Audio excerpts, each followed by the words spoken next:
प्रणाम सभी को। हम लोग आह्वान कर लेते हैं। ओम भूर्भुवः स्वाहा तत्सवितुर्वरेण्यं भर्गो देवस्य धीमहि धियो यो नः प्रचोदयात्। ओम गुरुर्ब्रह्मा गुरुर्विष्णु गुरुरेव महेश्वरा गुरुरेव परब्रह्मा तस्मै श्री गुरुवे नमः। अखण्डमण्डलाकारं व्याप्तं येन चराचरं तत्पदं दर्शितं येन तस्मै श्री गुरुवे नमः। मातृवत् लालयित्रीं च पितृवत् मार्गदर्शिका नमोऽस्तु ते गुरुसत्तायै श्रद्धा प्रज्ञायुता च या। ॐ श्री गुरुवे नमः। आवाहयामि स्थापयामि ध्यायामि ततो नमस्कारं करोमि। प्रणाम सभी को। हम लोग श्री रामकृष्ण वचनामृत पढ़ रहे हैं आज। अभी उसी का स्वाध्याय आगे करते हैं। कप्तान और नरेंद्र का आगमन। इसी समय नरेंद्र और विश्वनाथ उपाध्याय आए। विश्वनाथ नेपाल राजा के वकील थे, राज प्रतिनिधि थे। श्री रामकृष्ण इन्हें कप्तान कहा करते थे। नरेंद्र की आयु लगभग 21 वर्ष की है। इस समय वे बीए में पढ़ते हैं। बीच बीच में विशेषतः रविवार को दर्शन के लिए आ जाते हैं। जब मैं प्रणाम करके बैठ गए तो श्री रामकृष्ण ने नरेंद्र से गाना गाने के लिए कहा। कमरे के पश्चिम ओर एक तंबूरा लटका हुआ था। यंत्रों का सुर मिलाया जाने लगा। सब लोग एकाग्र होकर गवैये की ओर देखने लगे कि कब गाना आरंभ होता है। ठाकुर नरेंद्र से, देख, यह अब वैसा नहीं बजता। कप्तान, यह पूर्ण होकर बैठा है, इसी से इसमें शब्द नहीं होता। सब हंसने लगे। पूर्ण कुंभ है ये, वो तंबूरा जो लटका है ना, उसके लिए बोला कि ये पूर्ण हो गया है, इसमें शब्द नहीं है। ठाकुर कप्तान से, पर नारद दादी कैसे बोले? कप्तान, उन्होंने दूसरों के दुख से कातर होकर उपदेश दिए थे। ठाकुर, हाँ, नारद सुखदेव आदि समाधि के बाद नीचे उतर आए थे। दया के कारण दूसरों के हित की दृष्टि से उन्होंने उपदेश दिए थे। तो ये वो अवस्था बता रहे, ये वो वाली बात कर रहे हैं कि जब सप्तम भूमि में मनुष्य चला जाता है समाधि के बाद, तो फिर वो वापस नहीं आता, क्योंकि मतलब मैं का भान नहीं है। लेकिन कुछ लोग आए, वो नारद जी सुखदेव जी जो आए, तो उनके लिए बोल रहे कि ये लोग इसलिए आए दूसरों के हित के लिए। तो अगर हम उस अवस्था में चले भी गए, समाधि की अवस्था में, फिर भी हम नीचे आएंगे, मतलब कुछ आत्माएं नीचे आती हैं। कौन सी आत्माएं? जो दूसरों के हित की दृष्टि रखती है, जिनको दूसरों का हित करना होता है। नरेंद्र ने गाना शुरू किया। गाने का आशय इस प्रकार था। सत्य शिव सुंदर का रूप हृदय मंदिर में चमक रहा है। उसे देख देख कर हम उस रूप के समुद्र में डूब जाएंगे। वह दिन कब होगा? हे नाथ, जब अनंत ज्ञान के रूप में तुम हमारे हृदय में प्रवेश करोगे, तब हमारा अस्थिर मन निर्वाक होकर तुम्हारे चरणों में शरण लेगा। आनंद और अमृत तत्व के रूप में जब तुम हमारे हृदयाकाश में उदित होगे, तब चंद्रोदय में जैसे चकोर उमंग से खेलता फिरता है, वैसे हम भी नाथ तुम्हारे प्रकाशित होने पर आनंद मनाएंगे। इत्यादि। आनंद और अमृतत्व के रूप में ये शब्द सुनते ही ठाकुर गंभीर समाधि में मग्न हो गए। आप हाथ बांधे पूर्व की ओर मुंह किए बैठे हैं। देह सरल और निश्चल है। आनंदमयी के रूप समुद्र में आप डूब गए हैं। वहां ज्ञान बिल्कुल नहीं है। सांस अत्यंत मंद चल रही है। नेत्र पलकहीन है। आप चित्रवत बैठे हैं, मानो उस राज्य को छोड़ कहीं और चले गए हैं। सच्चिदानंद लाभ का उपाय। ज्ञानी और भक्त में अंतर। समाधि टूटी। इसी बीच में नरेंद्र ने समाधि देखकर कमरे से बाहर पूर्व वाले बरामदे में चले गए। वहां हाजरा महाशय कम्बल के आसन पर हरि नाम की माला हाथ में लिए बैठे हैं। नरेंद्र उनसे बातें कर रहे हैं। इधर कमरा दर्शकों से भरा है। समाधि भंग के बाद श्री रामकृष्ण ने भक्तों की ओर दृष्टि डाली तो देखा कि नरेंद्र वहां नहीं है। तंबूरा सूना पड़ा है। सब भक्त उनकी ओर उत्सुक होकर देख रहे हैं। ठाकुर, आग लगा गया है, अब चाहे वह रहे या ना रहे। कप्तान आदि से, चिदानंद का आरोप करो तो तुम्हें भी आनंद मिलेगा। चिदानंद तो है ही, केवल आवरण और विक्षेप है। विषय पर आसक्ति जितनी घटेगी उतनी ही ईश्वर पर रुचि बढ़ेगी। विषय पर आसक्ति जितनी घटेगी उतनी ही ईश्वर पर रुचि बढ़ेगी। कप्तान, कलकत्ते के घर की ओर जितना ही बढ़ोगे, वाराणसी से उतनी ही दूर होते जाओगे। ठाकुर, श्रीमती राधिका कृष्ण की ओर जितना बढ़ती थी, श्रीमती राधिका कृष्ण की ओर जितना बढ़ती थी, उतनी ही कृष्ण की देहगंध उन्हें मिलती जाती थी। मनुष्य जितना ही ईश्वर के पास जाता है, उतनी ही उसकी उन पर भाव भक्ति होती जाती है। नदी जितना ही समुद्र के समीप होती है, उतना ही उसमें ज्वार भाटा होता है। ज्ञान के भीतर मानो गंगा एक सी बहती रहती है। उसके लिए सभी स्वप्नवत है। वह सदा स्वस्वरूप में स्थित रहता है।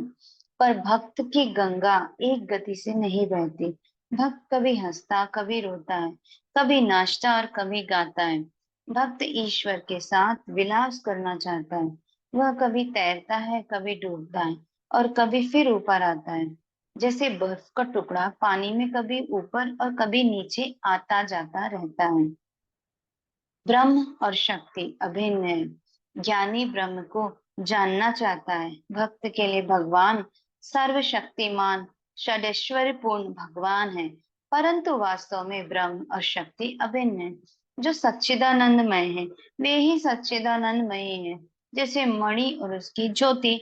मणि की ज्योति कहने से ही मणि का बोध होता है और मणि कहने से ही उसकी ज्योति का। बिना मणि को सोचे उसकी ज्योति की धारणा नहीं हो सकती। वैसे ही बिना मणि की ज्योति को सोचे, मणि को भी सोचा नहीं जा सकता। एक ही सच्चिदानंद का शक्ति के भेद से उपाधि भेद होता है, इसलिए इसके विविध रूप होते हैं। तारा, वह तो तुम ही हो। जहाँ कहीं कार्य, सृष्टि, स्थिति, प्रलय है, वही शक्ति है। परंतु जल स्थिर रहने पर भी जल है और हिलोरे, बुलबुले आदि उठने पर भी जल ही है। सच्चिदानंद ही आद्या शक्ति है, जो सृष्टि, स्थिति, प्रलय करती है। और कप्तान, जब कोई काम नहीं करते तब भी वही है, जब पूजा करते हैं तब भी वही है, और जब वे लाट साहब के पास जाते हैं तब भी वही है। केवल उपाधि का भेद है। कप्तान, जी हाँ ठाकुर। अब ठाकुर बोल रहे हैं, मैंने यही बात केशव सेन से कही थी। कप्तान बोल रहे हैं, केशव सेन भ्रष्टाचार स्वेच्छाचार है। वे बाबू हैं, साधु नहीं। ठाकुर भक्तों से, कप्तान मुझे केशव सेन के यहाँ जाने को मना करता है। कप्तान, महाराज आप तो जाएंगे ही, भला उस पर मैं क्या करूं। तो ठाकुर भक्तों से पहले बोल रहे हैं कि जो कप्तान है ये मुझे केशव सेन के यहाँ जाने के लिए मना करते हैं। तो फिर कप्तान बोल रहे हैं, महाराज आप तो जाएंगे ही, मैं क्या ही कर सकता हूँ। अब ठाकुर नाराज होकर बोले, तुम लाट साहब के पास रुपए के लिए जा सकते हो, पर मैं केशव सिंह के पास नहीं जा सकता। वह तो ईश्वर चिंतन करता है, हरि का नाम लेता है। इधर तुम ही तो कहते हो ईश्वर ही अपनी माया से जीव और जगत हुए हैं। ज्ञान योग और भक्ति योग का समन्वय। यह कहकर ठाकुर एकाएक कमरे से उत्तर पूर्व वाले बरामदे में चले गए।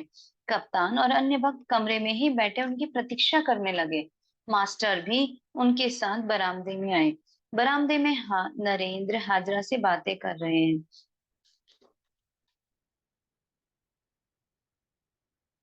श्री रामकृष्ण जानते थे कि हाजरा को शुष्क ज्ञान विचार बड़ा प्यारा है। वे कहा करते हैं, जगत स्वप्नवत है। पूजा और चढ़ावा यदि सब मन का भ्रम है, केवल अपने यथार्थ रूप की चिंता करना ही हमारा लक्ष्य है, और मैं ही वह परमात्मा हूँ। सो हम। ठाकुर हंसते हुए, तुम लोगों की क्या बातचीत हो रही है। नरेंद्र हंसते हुए, कितनी लंबी लंबी बातें हो रही हैं। ठाकुर अब हंसते हुए, किंतु शुद्ध ज्ञान और शुद्धा भक्ति एक ही है। शुद्ध ज्ञान का जहां ले जाता है वही शुद्धा भक्ति भी ले जाती है। भक्ति का मार्ग बड़ा सरल है। अब नरेंद्र बोल रहे हैं, ज्ञान विचार का और प्रयोजन नहीं माँ, अब मुझे पागल बना दो। मास्टर से। देखिए, हैमिल्टन की एक किताब में मैंने पढ़ा, learn ignorance is the end of philosophy and beginning of religion.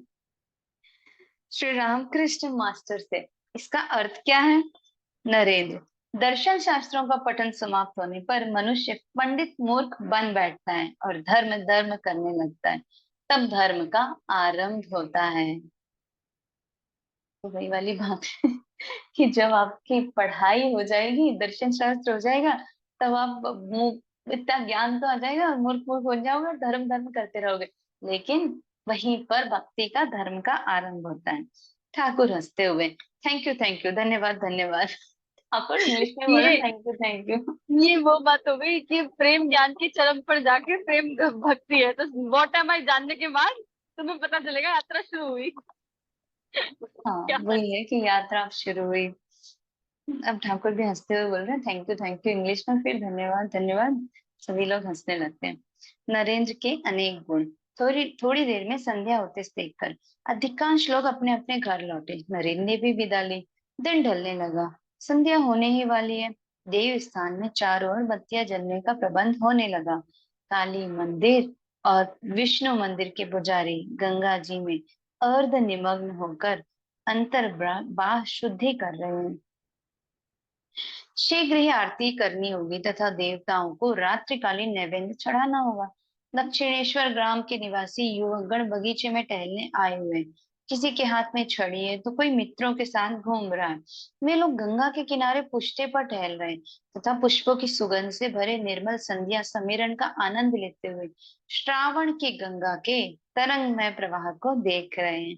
Shravan की गंगा के तरंगमय प्रवाह को देख रहे हैं। उनमें से जो कुछ चिंतनशील है, वे पंचवटी की निर्जन भूमि में अकेले टहल रहे हैं।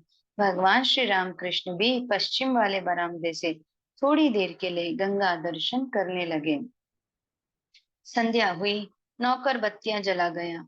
दासी ने श्री राम कृष्ण के कमरे में दीप जलाकर धुनी दी। 12 शिव मंदिरों में आरती होते ही विष्णु तथा काली के मंदिर में आरती होने लगी। घंटा घड़ियाल आदि का मधुर गंभीर नाद उठने लगा। मंदिर के निकट ही बहती हुई गंगा का कलकल निनाद तो गूंज ही रहा था। श्रावण की कृष्णा प्रतिपदा है। थोड़ी ही देर में चांद निकला। विशाल प्रांगण तथा उद्यान के वृक्ष धीरे धीरे चंद्र किरण से आप्लावित हो गए। ज्योत्सना के स्पर्श से भागीरथी का जल मानो प्रफुल्लित होकर बह रहा है। संध्या होते ही श्री रामकृष्ण जगन माता को प्रणाम करके तालियां बजाते हुए परिध्वनि करने लगे। कमरे से बहुत से देव देवियों की तस्वीरें थी। कमरे में बहुत से देव देवियों की तस्वीरें थी, जैसे ध्रुव और प्रहलाद। प्रहलाद की, राजा राम की, काली माता की, राधा कृष्ण की। आपने सभी देवताओं को उनके नाम ले लेकर प्रणाम किया। फिर कहने लगे, ब्रह्म आत्मा भगवान, भागवत भक्त भगवान, ब्रह्म शक्ति, शक्ति ब्रह्म, वेद पुराण तंत्र, गीता गायत्री, मैं शरणागत हूँ, शरणागत हूँ। ना हम, ना हम, मैं नहीं, तू ही, तू ही, मैं यंत्र हूँ, तुम यंत्री हो, इत्यादि नामोच्चारण के बाद श्री राम कृष्ण हाथ जोड़कर जगन माता का चिंतन करने लगे। संध्या समय दो चार भक्त बगीचे में गंगा के किनारे टहल रहे थे। आरती के बाद वे एक एक करके ठाकुर के कमरे में इकट्ठे होने लगे। ठाकुर तख्त पर बैठे हैं। मास्टर, अधर, किशोरी आदि नीचे उनके सामने बैठे हैं। ठाकुर भक्तों से, नरेंद्र, भवनाथ, राखाल, ये सब नित्य सिद्ध हैं और ईश्वर कोटि के हैं। इनकी जो शिक्षा होती है वह बिना प्रयोजन के ही होती है। तुम देखते नहीं, नरेंद्र किसी की केयर, परवाह नहीं करते। मेरे साथ वह कप्तान की गाड़ी पर जा रहा था। कप्तान ने उसे अच्छी जगह पर बैठने को कहा, परंतु उसने उस तरफ देखा तक नहीं। वह मेरा ही मुंह नहीं ताकता, फिर जितना जानता है उतना प्रकट नहीं करता। कहीं मैं लोगों से कहता ना फिरूं कि नरेंद्र इतना विद्वान है, उसके माया मोह नहीं है। मानो कोई बंधन ही नहीं है। बड़ा अच्छा आधार है। एक ही आधार में बहुत से गुण रखते हैं। गाने बजाने लिखने पढ़ने सब में प्रवीण, बहुत प्रवीण है। इधर जितेंद्रिय भी है। कहता है विवाह नहीं करूंगा। नरेंद्र और भवनाथ इन दोनों में बड़ा मेल है। जैसा स्वामी स्त्री में होता है। नरेंद्र यहाँ ज्यादा नहीं आता। यह अच्छा है। ज्यादा आने से मैं विहल हो जाता हूँ। तो ठाकुर ने स्वामी विवेकानंद के बारे में, उनके गुणों के बारे में बताया। और वही कह रहे हैं कि नित्य सिद्ध हैं। और स्वामी विवेकानंद को देखे ना तो उनके पास सारे गुण थे। बहुत ही सारे, मतलब पढ़ाई में भी बहुत इंटेलिजेंट थे। भक्ति भावना भी बहुत थी, ज्ञान भी बहुत था, गाना भी बहुत अच्छा गाते थे। तो सब कुछ था और किसी चीज की चाह नहीं थी। एक बार की बात याद आ रही है यहाँ पर कि ठाकुर ने एक बार उनसे बोला कि मैं तुझे ना सारी, मेरे पास जो भी सिद्धियां वो सारी मैं तुम्हें देना चाहता हूँ। तो सबसे पहले नरेंद्र ने यही बोला कि क्या इससे मुझे ईश्वर के दर्शन हो जाएंगे, क्या इससे मुझे भगवान मिल जाएंगे क्या? तो उसने बोला नहीं नहीं, इससे तो नहीं मिलेंगे। तो फिर बोले फिर वो सिद्धियां नहीं चाहिए, मुझे तो वो रास्ता बताओ जिसमें मुझे मुझे भगवान मिल जाए, मुझे ईश्वर के दर्शन हो जाए। तो बहुत छोटे से उनका यही प्रश्न था सब लोगों से, जितने भी उनको महापुरुष मिलते थे, कि आपने क्या भगवान को देखा है? और वो ठाकुर से इसलिए ही अटैच हुए थे कि ठाकुर ने पहले ही बार में बहुत ही कॉन्फिडेंटली बोला था कि हाँ, मैंने भगवान को देखा है। जैसे मैं तुमसे बात कर रहा हूँ उससे और अच्छे से मैं भगवान से बात करता हूँ। उससे और ज्यादा नजदीकी से मैं भगवान से बात करता हूँ। तो इसी बात से नरेंद्र स्वामी विवेकानंद ठाकुर के पास फिर आने लगे थे। आगे हम लोग पढ़ते हैं परिच्छेद 50, दक्षिणेश्वर मंदिर में भक्तों के साथ। मणिमोहन को शिक्षा ब्रह्म ज्ञान के लक्षण। ध्यान योग। श्री रामकृष्ण अपनी छोटी खाट पर बैठे मसहरे के भीतर ध्यान कर रहे हैं। रात के 7-8 बजे होंगे। मास्टर और उनके एक मित्र हरि बाबू जमीन पर बैठे हैं। आज सोमवार तारीख 20 अगस्त 1883 ईस्वी है। आजकल हाजरा माह से यहाँ रहते हैं। राखाल भी प्रायः यहाँ रहा करते हैं और कभी कभी अधर के यहाँ रहते हैं। नरेंद्र, भवनाथ, अधर, बलराम, राम, मनोमोहन, मास्टर आदि प्रायः प्रति सप्ताह आया करते हैं। हृदय ने श्री रामकृष्ण की बड़ी सेवा की थी। वे घर पर बीमार है, यह सुनकर श्री रामकृष्ण बहुत चिंतित हुए हैं। इसलिए एक भक्त ने राम चटर्जी के हाथ आज 10 रुपए भेजे हृदय को देखने के लिए। देने के समय श्री रामकृष्ण वहां उपस्थित नहीं थे। वही भक्त एक लोटा भी लाए हैं। श्री रामकृष्ण ने उनसे कहा था यहाँ के लिए एक लोटा लाना, भक्त लोग पानी पिएंगे। मास्टर के मित्र हरि बाबू को लगभग 11 वर्ष हुए पत्नी वियोग हुआ है। फिर उन्होंने विवाह नहीं किया। उनके माता पिता भाई बहन सभी हैं। उन पर उनका बड़ा स्नेह और उनकी सेवा भी करते हैं। उनकी आयु 28-29 वर्ष हो गई। भक्तों के आते ही श्री रामकृष्ण मसहरी से बाहर आए। मास्टर आदि ने उनको भूमिष्ठ प्रणाम किया। मसहरी उठा दी गई। आप छोटे तख्त पर बैठकर बातें करने लगे। ठाकुर मास्टर से मसहरे के भीतर ध्यान कर रहा था, फिर सोचा कि यह तो केवल एक रूप की ही कल्पना ही है, इसलिए फिर अच्छा ना लगा। अच्छा होता यदि ईश्वर बिजली की चमक की तरह अपने आप को झट से प्रकट करते। फिर मैंने सोचा कौन ध्यान करने वाला है और ध्यान करूं ही किसका। मास्टर जी हाँ, आपने कह दिया है कि ईश्वर ही जीव और जगत आदि सब कुछ हुए। जो ध्यान कर रहा है वह भी तो ईश्वर ही है। श्री रामकृष्ण फिर बिना ईश्वर के कराए तो कुछ होने वाला नहीं है। वे अगर ध्यान कराए तो ध्यान होगा। इस पर तुम्हारा क्या मत है? मास्टर जी, आपके भीतर अहम का भाव नहीं है, इसलिए ऐसा प्रतीत हो रहा है। जहाँ अहम नहीं रहता वहां ऐसा ही हुआ करता है। श्री रामकृष्ण पर मैं दास हूँ, सेवक हूँ, इतना अहम भाव रहना अच्छा है? जहाँ यह बोध रहता है कि मैं ही सब कुछ कर रहा हूँ, वहां मैं दास हूँ और तुम प्रभु हो, यह भाव बहुत अच्छा है। जब सभी कुछ किया जा रहा है तो सेव्य सेवक भाव से करना ही अच्छा है। मास्टर सदा पर ब्रह्म के स्वरूप का चिंतन करते हैं, इसलिए ठाकुर उनको लक्ष्य करके फिर कह रहे हैं, ब्रह्म आकाश की तरह है, उनमें कोई विकार नहीं है। जैसे आग के कोई रंग नहीं है, पर हाँ अपनी शक्ति के द्वारा वे विविध आकार के हुए हैं। सत्व, रज, तम, ये 3 गुण शक्ति ही के गुण हैं। आग में यदि सफेद रंग डाल दो तो वह सफेद दिखेगी, यदि लाल रंग डाल दो तो वह लाल दिखेगी, यदि काला रंग डाल दो तो वह काली दिखेगी। ब्रह्म सत्य रज और तम इन तीनों गुणों से परे हैं। वे यथार्थ में क्या हैं यह मुंह से नहीं कहा जा सकता, वे वाक्य से परे हैं। नेति नेति ब्रह्म, यह नहीं वह नहीं करके विचार करते हुए जो बाकी रह जाता है और जहाँ आनंद है वही ब्रह्म है। एक लड़की का पति आया, वह अपने बराबरी के युवकों के साथ बाहर वाले कमरे में बैठा है। इधर वह लड़की और उसकी सहेलियां खिड़की से देख रही। सहेलियां उसके पति को नहीं पहचानती। वे इस लड़की से पूछ रही, क्या वह तेरा पति है? लड़की मुस्कुरा के कहती, नहीं। एक दूसरे युवक को दिखलाकर भी पूछती, क्या वह तेरा पति है? वह फिर कहती, नहीं। एक तीसरे युवक को दिखाकर भी फिर पूछती, क्या वह तेरा पति है? वह फिर कहती, नहीं। अंत में उसके पति की ओर इशारा करके उन्होंने पूछा, क्या वह तेरा पति है? तब उसने हाँ या नहीं कुछ नहीं कहा, केवल मुस्काई और चुप्पी साध ली। तब सहेलियों ने समझा कि वही इसका पति है। जहाँ ठीक ब्रह्म ज्ञान होता है वहां सब चुप हो जाते हैं। तो जब ब्रह्म ज्ञान होता है तब अपने आप शब्द निकलते नहीं हैं। सत्संग गृहस्थ के कर्तव्य। मास्टर, अच्छा मैं बकता क्यों हूँ? नहीं, मास्टर से ठाकुर बोल रहे हैं। अच्छा मैं बकता क्यों हूँ, मतलब बकता क्यों, मतलब बहुत बड़बड़ बड़बड़ करते रहते हैं, तो वो बोल रहे हैं मैं बकता क्यों हूँ? मास्टर, जैसे आपने कहा कि पके हुए घी में अगर कच्ची पूरी छोड़ दी जाए तो फिर आवाज होने लगती है, आप बोलते हैं भक्तों को चैतन्य कराने के लिए। श्री रामकृष्ण मास्टर से हाजरा महाशय की चर्चा करते हैं। श्री रामकृष्ण बोलते हैं, अच्छे मनुष्य का स्वभाव कैसा है मालूम है? वह किसी को दुख नहीं देता, किसी को झमेले में नहीं डालता। किसी किसी का ऐसा स्वभाव है कि कहीं न्योता खाने गया हो तो शायद कह दिया, मैं अलग बैठूंगा। ईश्वर पर यथार्थ भक्ति रहने से ताल के विरुद्ध पैर नहीं पड़ते।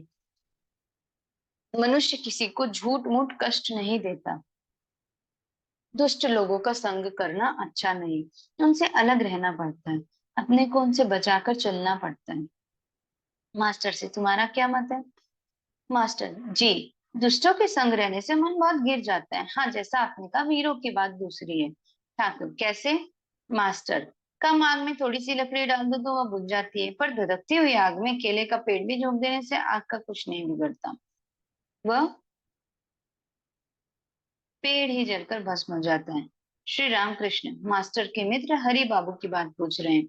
मास्टर मास्टर बोल रहे हैं, ये आपके दर्शन करने आए, ये बहुत दिनों से विपत्नीक है। श्री रामकृष्ण हरि बाबू से, तुम क्या करते हो, क्या काम करते हो? मास्टर ने उनकी ओर से कहा, ऐसा कुछ नहीं करते, पर अपने माता पिता भाई बहन आदि की बड़ी सेवा करते हैं। श्री रामकृष्ण हंसते हुए, यह क्या है? तुम तो कुम्हड़ा काटने वाले जेठ जी बने। तुम न संसारी हुए न हरि भक्त, ये अच्छा नहीं। किसी किसी परिवार में एक पुरुष होता है जो रात दिन लड़के बच्चों से घिरा रहता है। वह बाहर वाले कमरे में बैठकर खाली तंबाकू पिया करता है, निकम्मा ही बैठा रहता है। हाँ, कभी कभी अंदर जाकर कुमड़ा काट देता है। स्त्रियों के लिए कुमड़ा काटना मना है, इसलिए वे लड़कों से कहती हैं, जेठ जी को यहाँ बुला लाओ, वे कुमड़ा काट देंगे। तब वह कुमड़े के दो टुकड़े कर देता है। बस यही तक मर्द का व्यवहार है, इसलिए उसका नाम कुमड़ा काटने वाले जेठ जी पड़ा है। तुम यह भी करो, वह भी करो, ईश्वर के चरण कमलों में मन रखकर संसार का कामकाज करो। ईश्वर के चरण कमलों में मन रखकर संसार का कामकाज करो। और जब अकेले रहो तब भक्ति शास्त्र पढ़ा करो, जैसे श्रीमद् भागवत या चैतन्य चरितामृत आदि। रात के लगभग 10 बजे, अभी काली मंदिर बंद नहीं हुआ है। मास्टर ने राम चटर्जी के साथ जाकर पहले राधा कांत के मंदिर में और फिर काली माता के मंदिर में प्रणाम किया। चांद निकला था, श्रावण की कृष्णा द्वितीया थी। आंगन और मंदिरों के शीर्ष बड़े सुंदर दिखते थे। श्री रामकृष्ण के कमरे में लौटकर मास्टर ने देखा कि वे भोजन करने बैठ रहे हैं। वे दक्षिण की ओर मुंह करके बैठे, थोड़ा सूजी का पायस और एक दो पतली पूड़ियां, बस यही भोजन था। थोड़ी देर बाद मास्टर और उनके मित्र ने श्री रामकृष्ण को प्रणाम करके विदा ली। वे उसी दिन कलकत्ते लौट जाएंगे। गुरु शिष्य संवाद गुह कथा। ब्रह्म ज्ञान और अभेद बुद्धि अवतार क्यों होते हैं? श्री रामकृष्ण अपने कमरे से उस छोटे तख्त पर बैठे मणि से गुह बातें कर रहे हैं। मणि जमीन पर बैठे। आज शुक्रवार 7 सितंबर 1883 ईस्वी है। भाद्र की शुक्ला षष्ठी तिथि है। रात के लगभग 7:30 बजे हैं। श्री रामकृष्ण उस दिन कलकत्ते गए। गाड़ी पर जाते जाते देखा सभी निम्न दृष्टि हैं। सभी को अपने पेट की चिंता लगी हुई थी। सभी अपना पेट पालने के लिए दौड़ रहे हैं। सभी का मन कामनी कांचन पर था। हाँ, दो एक को देखा कि वे ऊर्ध्व दृष्टि है, ईश्वर की ओर उनका मन है। मणि, आजकल पेट की चिंता और भी बढ़ गई है। अंग्रेजों का अनुकरण करने में लगे हुए लोगों का मन विलास की ओर अधिक मुड़ गया है। इसलिए अभावों की वृद्धि हुई है। श्री रामकृष्ण, ईश्वर के विषय में उनका कैसा मत है? मणि, वे निराकारवादी हैं। सब भूतों में एक चैतन्य दर्शन। श्री रामकृष्ण, हमारे यहाँ भी वह मत है। थोड़ी देर तक दोनों चुप रहे। अब श्री रामकृष्ण अपनी ब्रह्म ज्ञान दशा का वर्णन कर रहे हैं। श्री रामकृष्ण, मैंने एक दिन देखा कि एक ही चैतन्य सर्वत्र है, कहीं भेद नहीं है। पहले ईश्वर ने दिखाया कि बहुत से मनुष्य और जीव जंतु हैं, उनमें बाबू लोग हैं, अंग्रेज और मुसलमान हैं, मैं स्वयं हूँ, मेहतर है, कुत्ता है, फिर एक दाढ़ी वाला मुसलमान है, उसके हाथ में एक छोटी थाली है जिसमें भात है। उस छोटी थाली का भात वो सबके मुंह में थोड़ा थोड़ा दे गया। मैंने भी थोड़ा सा चखा। एक दूसरे दिन दिखाया कि विष्ठा, मूत्र, अन्य व्यंजन, तरह तरह के खाने की चीजें पड़ी हुई हैं। एकाएक भीतर से जीवात्मा ने निकलकर आग की लौ की तरह सब चीजों को चखा। मानो जीभ हिलाते हुए सभी चीजों का एक बार स्वाद ले लिया। विष्ठा, मूत्र, सब कुछ चखा। इससे ईश्वर ने दिखा दिया कि सब एक है, अभेद है।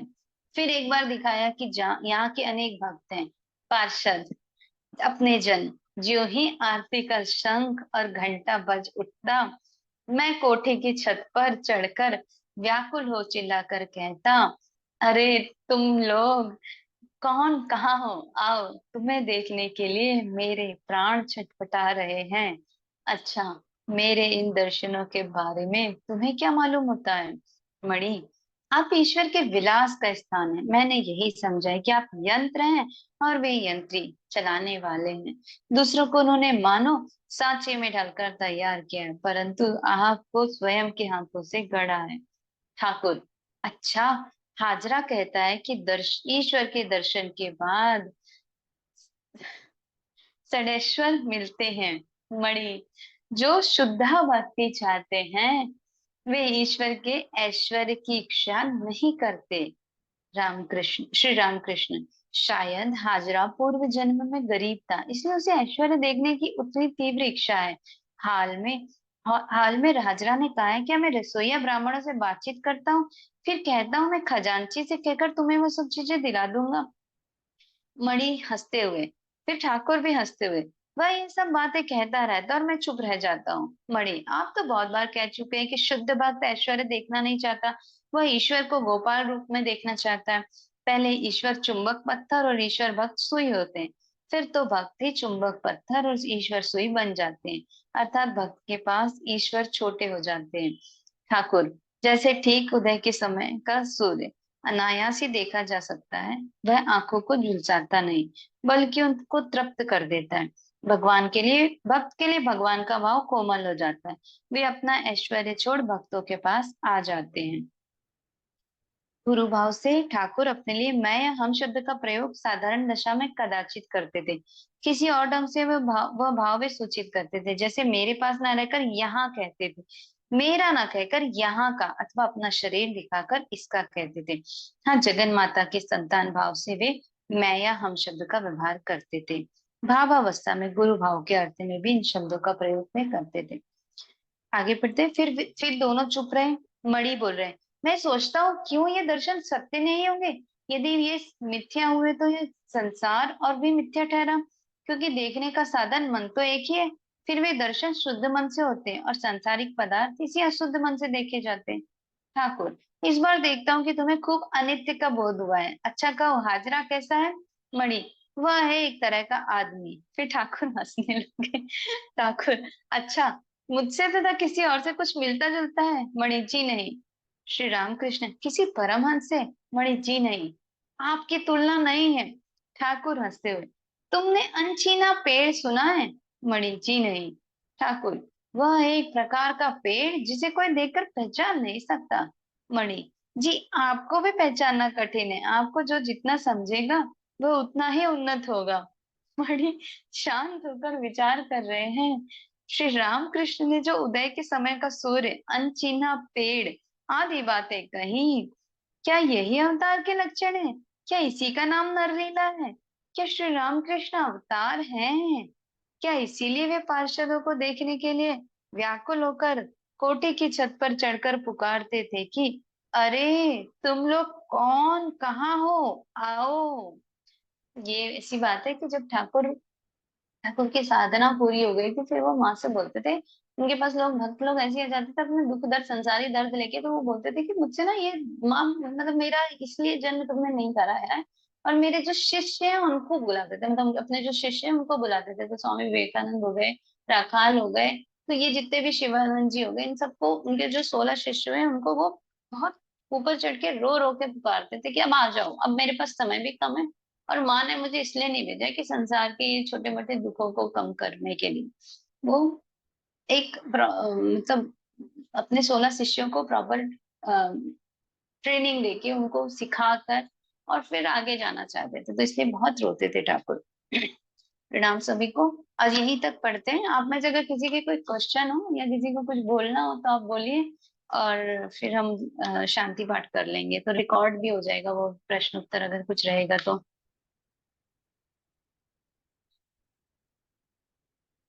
किसी के कोई प्रश्न नहीं है क्या?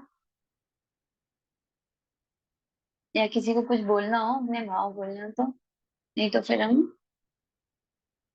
शांति पाठ कर लेते हैं फिर।